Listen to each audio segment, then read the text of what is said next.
Dans cette nouvelle vidéo concernant React, cette fois-ci, on va aborder les sujets de state et de props. Et pour ça, on va aussi créer nos premiers components, mais on va les créer nous-mêmes. Et donc, on va surtout aborder les props et les states parce que c'est un sujet assez sensible dans React. C'est assez abstrait à comprendre, mais vous allez voir que dans la pratique, ça va être un peu plus clair. Je vous invite à regarder, donc je mettrai le lien dans la description, le Uber VU slash React Guide qui explique assez bien, en fait, c'est en anglais, donc si vous le préférez en français, je vous invite à le traduire, mais les systèmes de props et state. Donc c'est un peu le sujet majeur qui est abordé par les débutants dans React, pour la simple et bonne raison que c'est assez abstrait, on comprend pas très bien c'est quoi la différence entre un props et un state et ainsi de suite. Donc les props, tout simplement, c'est le diminutif pour dire propriété. Donc au même titre que par exemple une fonction, on va lui passer des paramètres, des propriétés. C'est un peu pareil, c'est-à-dire qu'en fait c'est des valeurs qui ne vont pas changer et qui vont être des paramètres de notre component. Donc, comme c'est expliqué ici, voilà, donc c'est le short name of properties, donc c'est le nom en fait pour propriété. C'est une configuration, une option qu'on va passer à notre component, et ils sont immutables, c'est-à-dire qu'ils ne vont pas pouvoir être modifiés. C'est-à-dire qu'on va leur passer dans notre component, on va lui passer en entrée une propriété, et derrière on ne pourra pas la modifier.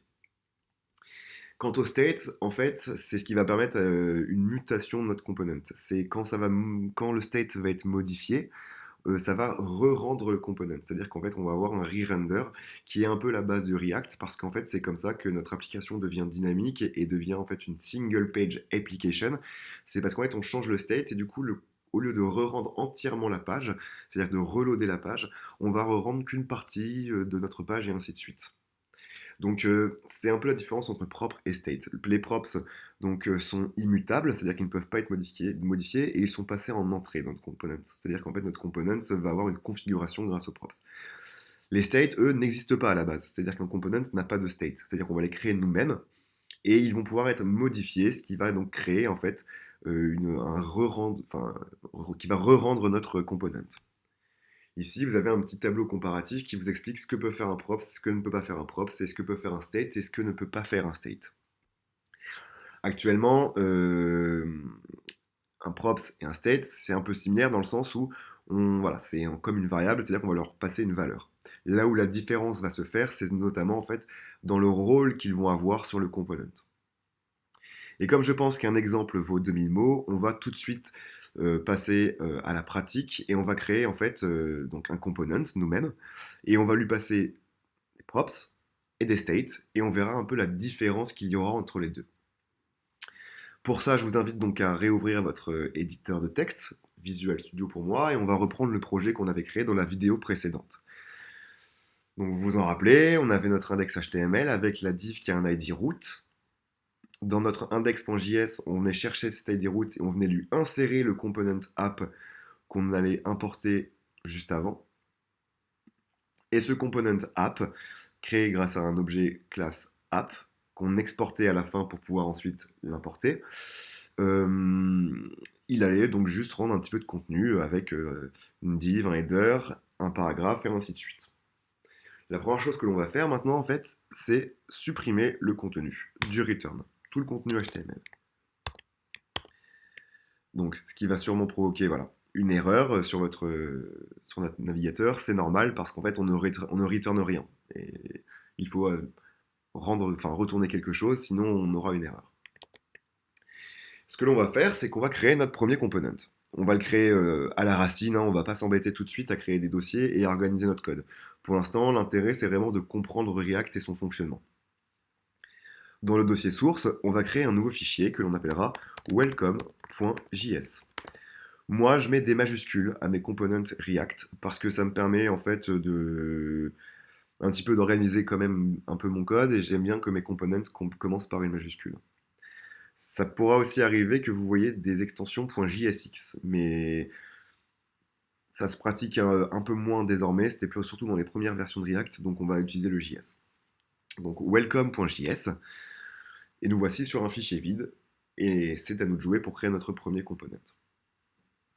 Pour ce faire, on va faire comme pour le app.js, on va importer React, on ouvre les accolades et on va importer aussi components qui appartiennent à la librairie React.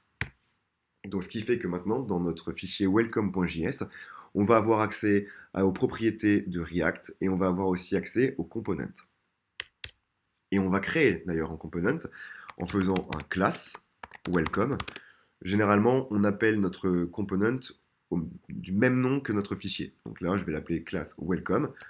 On va faire en sorte que ce soit un component, donc extend component, c'est-à-dire qu'on va aller accéder à toutes les propriétés de la librairie React component. Et on vient de créer notre premier component. Bon, pour l'instant, il n'est pas fonctionnel. Pourquoi? Parce que, comme dans app.js, il faut qu'on rende quelque chose. Il faut faire un render. Pour ce faire, on fait un render, qui est une méthode de notre classe. Et ensuite, ce render, il va falloir qu'il return quelque chose. Il faut qu'il retourne quelque chose, sinon il n'affichera rien et on aura peut-être même une erreur. Donc on va retourner quelque chose.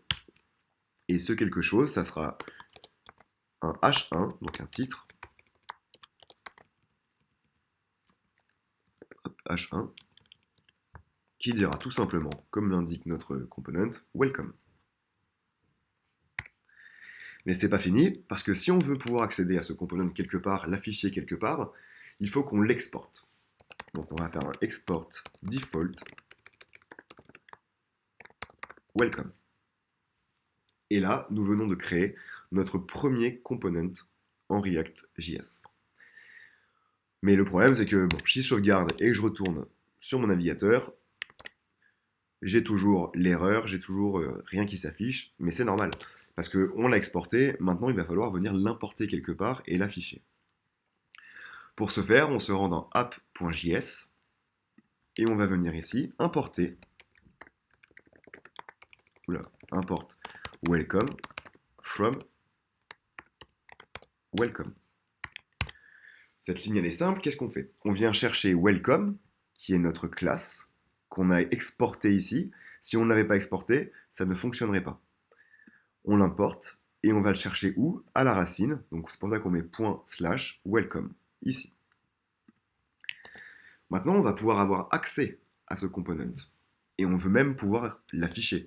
Pour ce faire, ici, on n'a plus qu'à appeler notre component welcome comme ceci, exactement comme on avait appelé ici notre component app qu'on était venu importer. Je vais sauvegarder et là je vais retourner sur mon navigateur et je vois que j'ai mon titre welcome qui s'affiche. Donc si on reprend un petit peu l'arborescence, c'est tout simple. On crée un component welcome qui est une classe et on l'exporte. Dans notre app.js, on importe notre classe welcome et on appelle notre component dans la méthode return de notre classe app. Et ensuite, on exporte app que l'on vient importer dans l'index. Et dans cet index, on va appeler le component app et on va venir l'insérer dans notre div avec l'id root. Tout simplement. Et désormais, étant donné que l'on a notre app qui contient le component welcome, vu qu'on l'importe et qu'on l'appelle ici, il le contient, on va pouvoir chacun leur donner un rôle. On dira que notre app.js est le component parent et le welcome.js est le component enfant. C'est assez important de bien garder ces deux termes parce qu'on verra que notre parent va pouvoir passer des valeurs à notre enfant. Et ça, c'est là où ça devient intéressant. Et c'est comme ça qu'on va pouvoir un petit peu aborder la notion de props dans un premier temps. Les props, donc comme on disait, c'est un paramètre d'entrée, c'est une configuration de notre component. Ce que l'on veut faire désormais, c'est commencer à travailler avec les props. On veut travailler avec les props sur notre component welcome, celui qu'on vient de créer. Qu'est-ce que je peux faire du coup pour lui passer un props? Vu que je l'appelle dans mon component parent, je vais pouvoir ici lui passer une valeur, peu importe laquelle, je peux l'appeler name, je peux l'appeler lol, je peux l'appeler comme je veux. Et je vais lui passer une valeur. Par exemple, je vais l'appeler Jackson. Et je sauvegarde. Qu'est-ce qui se passe là? C'est que j'appelle ici mon component enfant qui est donc welcome, et je viens lui passer une valeur qui s'appelle name et qui est égale à Jackson. Ce qui fait que désormais, dans mon component welcome, j'ai accès à la valeur name. Et cette valeur name, elle est sous forme de props. C'est-à-dire que si je veux accéder à cette valeur name, j'ouvre des accolades à l'intérieur de mon tag h1, sachant également que lorsque l'on veut insérer du JavaScript dans notre entre guillemets HTML qui est en fait du JSX mais qui va nous générer du HTML, si je veux insérer des valeurs JavaScript, j'ouvre les accolades. Et je vais lui dire welcome this.props. Excusez-moi si je dis dot, c'est l'habitude de parler en anglais, mais en fait c'est this.props.name. Name qui est égal à cette valeur-là. Qu'est-ce qui se passe ici? This, ça va faire référence au contexte. On se trouve dans la classe welcome, dans la méthode render. Donc this, c'est le contexte dans lequel on se trouve. Donc celui-là, il va être obligatoire. Si vous ne le mettez pas, il ne comprendra pas de quoi vous voulez parler. Ensuite, on lui passe le mot-clé props pour bien lui indiquer qu'il s'agit d'une propriété. Et ensuite, on lui passe le name. Avec le name, je vais avoir accès à la valeur Jackson. Je sauvegarde et je retourne sur mon navigateur. Et je me rends compte que maintenant, j'ai welcome Jackson. Parce qu'en fait, comme je vous le disais, j'ai accès maintenant à une propriété qui s'appelle Jackson. Donc voilà comment ça marche les props. Enfin, c'est un peu minimaliste, mais ça marche exactement de la sorte. En fait, voilà, je vais passer de mon parent vers mon enfant une valeur qui s'appelle name, et du coup, ça correspond en fait à un paramètre d'entrée. C'est-à-dire que désormais, j'ai accès, lorsque mon component se construit, j'ai accès en fait à cette propriété name. Parce qu'en fait, qu'est-ce qui se passe? Quand j'appelle ici mon app dans mon index.html, enfin dans mon index.js, je viens rendre ce component. Je viens de faire un render. À partir du moment où ce component est render, j'appelle à mon component enfant. Quand je l'appelle, qu'est-ce qui se passe? Et bien lui aussi, il va être render, il va se rendre. Mais sauf que pendant qu'il se rend, il a accès en fait à cette propriété name que je lui passe. Et du coup, j'ai accès à une propriété name. Maintenant, on va passer au state. Le state, c'est un peu différent parce qu'il va falloir... Là, actuellement, mon component n'a aucun state, en fait. Le state n'existe pas, si on peut dire ça comme ça. Pour ce faire, il va falloir que je génère un state, que je crée. Et donc, vu qu'on se trouve dans une classe, donc je vous invite à aller vous documenter un petit peu sur les classes et la programmation orientée objet en JavaScript. Les classes, c'est assez récent en JavaScript parce que c'est assez récent, ça fait partie des nouvelles générations du JavaScript avec le S5, le S6, le S7 et ainsi de suite. Mais je vous invite à vous renseigner un petit peu. Si vous avez déjà fait un petit peu d'autres langages de programmation comme le Python ou même le Ruby ou ainsi de suite, le mot-clé constructor devrait vous parler. Qu'est-ce que le constructor? En fait, ça va permettre en fait d'initialiser certaines valeurs dans notre classe.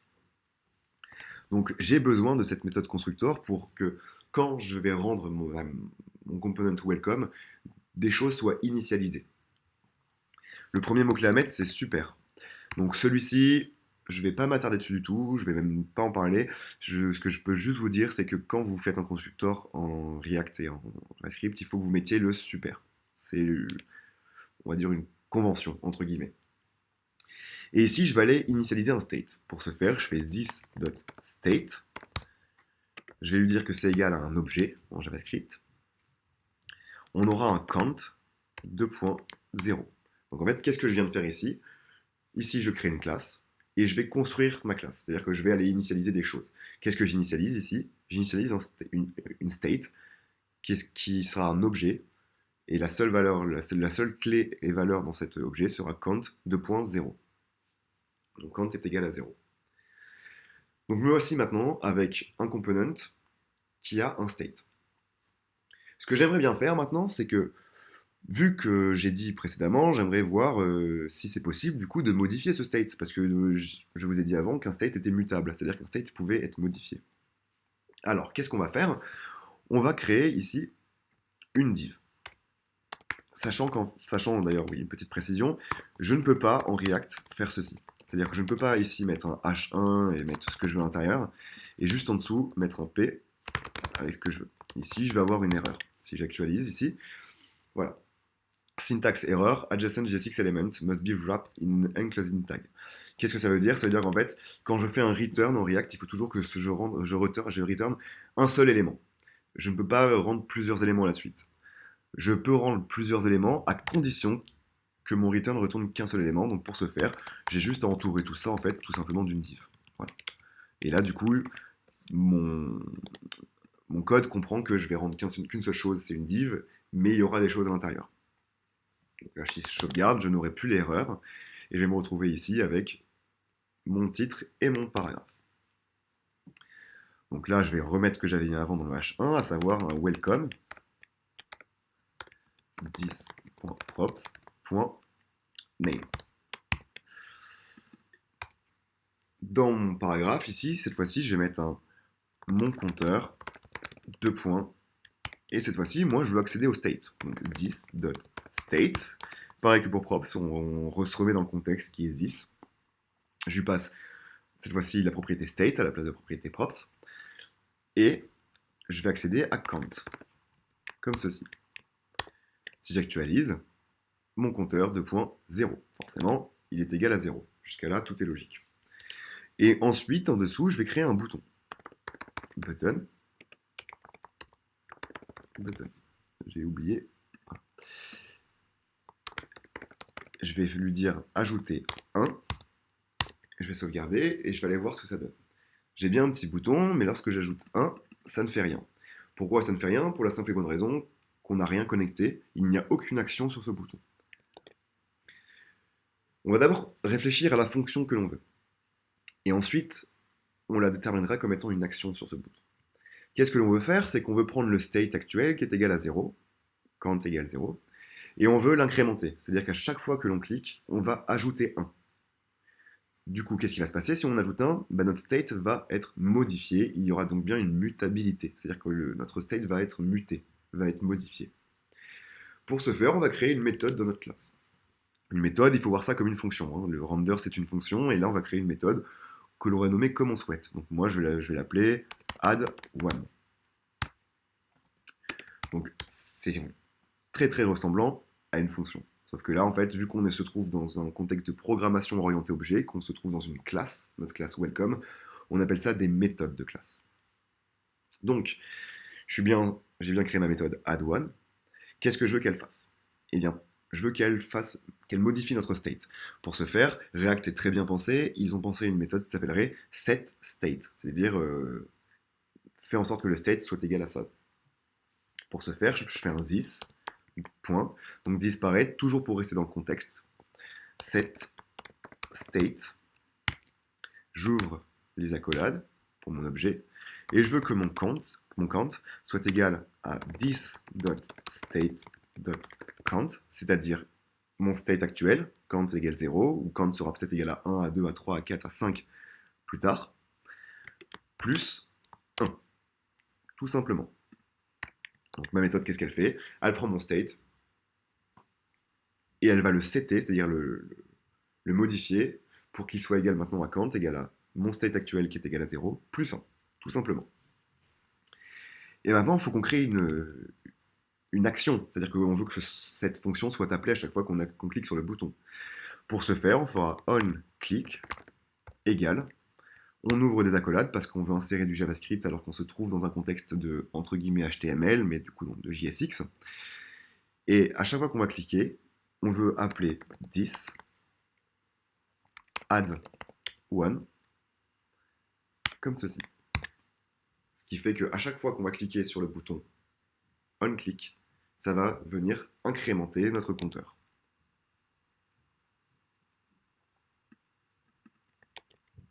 Donc, qu'est-ce qui se passe aussi? C'est que, voilà, on n'est pas ici dans le cadre d'une fonction, donc il faut qu'on crée une... Si vous voulez, il faut qu'on appelle cette fonction. Donc pour ça, en fait, le onClick va être une fonction. Pour ce faire, je peux faire une fonction anonyme, sans rien, et je vais appeler ici mon this add1, comme ceci. Parce qu'en fait, là, qu'est-ce qui s'est passé? C'est qu'en fait, on lui a dit onClick, et tu appelles une fonction, mais du coup, en fait, généralement, ce qu'il faut faire quand on fait ici un onClick, on aurait pu mettre ici, par exemple, this.onClick, et on crée une nouvelle fonction onClick. Nous, on ne veut pas se prendre la tête à écrire 50 000 méthodes, on va ici créer une fonction anonyme, une fonction qui ne sera pas nommée, et en fait, cette fonction, dès qu'on va cliquer, en fait, ça va appeler cette micro-fonction, et on va appeler ici this add1, comme ceci. Là, ce que je viens peut-être d'expliquer, c'est peut-être pas très clair. Je vais essayer de revenir dessus dès qu'on aura vu le résultat. Donc, à chaque fois qu'on va cliquer, on va appeler une fonction qui est une fonction anonyme et qui va appeler 10 add one. Je sauvegarde. Me voici avec mon navigateur, aucune erreur, et quand je clique, je vois bien que mon compteur s'incrémente. On pourrait faire la même chose, mais cette fois-ci avec un deuxième bouton. Et cette fois-ci, je vais utiliser la seconde technique qui a provoqué l'erreur. Comme ça, au moins, je vais pouvoir l'expliquer. On va mettre ici enlever 1. Et cette fois-ci, on lui mettra pareil, onClick égale. Donc, si je ne lui passe pas de fonction ici, ça risque de poser un problème, parce que je lui ai dit, en fait, onClick, tu vas faire quelque chose. Tout à l'heure, je disais onClick 10 add one, mais sauf que le problème, c'est que quand je clique, ça doit appeler une fonction qui, elle, appellera mon add one, en fait. Donc ici, si je voulais faire la méthode que j'ai fait tout à l'heure, j'aurais fait 10.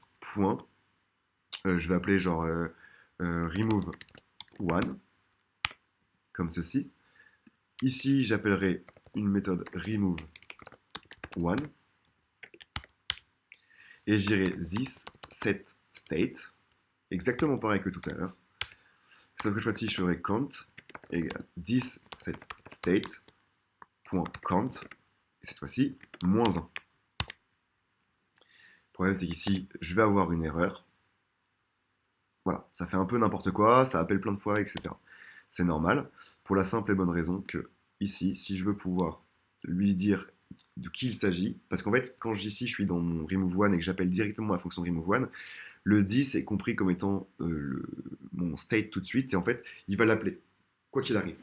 C'est-à-dire qu'il n'y a pas une action. Et donc, du coup, il va venir faire moins 1, moins 1, moins 1, moins 1, et du coup, ça va éclater parce que ça fait une boucle infinie. Donc, ici, je peux lui faire soit un bind this, il me semble. Et voilà. Donc, en fait, cette fois-ci, en fait, on lui explique que le 10, on va lui remettre ici pour pas avoir cette erreur qui va décrémenter à chaque fois notre compteur de moins 1. On va en fait le binder, c'est-à-dire qu'on va lui dire en fait, passe-moi this, passe-moi le contexte. Et du coup, il va savoir qu'en fait, on est dans le contexte d'une action. Donc ça veut dire que notre application va s'attendre à avoir un clic pour décrémenter. Et du coup, il ne va pas en fait appeler la fonction indéfiniment. Là-dessus, c'est peut-être aussi un peu abstrait. Pour ça, il faut aller faut un petit peu creuser sur le bind. J'ai pas envie de creuser ça tout de suite parce que moi, j'essaie de vraiment de faire quelque chose d'assez simple, compréhensible. Mais en gros, le bind, voilà, c'est-à-dire qu'on va aller lui expliquer le this en question, c'est celui-ci et pas un autre. Ne va pas décrémenter ma fonction dès que tu appelles, enfin, ne va pas appeler cette fonction à chaque fois et ainsi de suite. Je pense que je m'en mêle et que je vous en mêle aussi un petit peu. Mais voilà, au moins vous le savez, si jamais vous avez cette erreur, vous savez que vous avez juste ici ensuite à faire remove one.bind 10. Du coup, je me retrouve avec mes deux boutons, je peux ajouter 1 et je peux enlever 1, comme ceci.